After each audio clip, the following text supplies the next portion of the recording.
In this video, I'll show you how to clean and maintain your Nightside lamp. To clean the inside of the lamp, you must first remove the outer fabric shade. Begin by extending the reflector, and then carefully removing the rubber button at the top.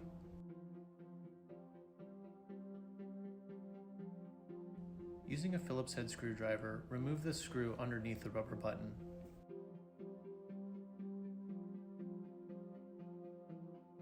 Then, carefully remove the upper reflector housing. Using the supplied mini screwdriver, loosen the set screw in the upper ring. Take care not to fully withdraw the screw, otherwise it might fall into the lamp.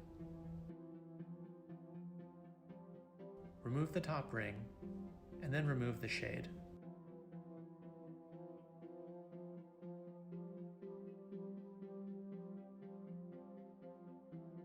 When cleaning the lenses and the reflector mirror, use a suitable microfiber cloth to avoid scratching them. To clean the cotton shade fabric, remove it from the shade.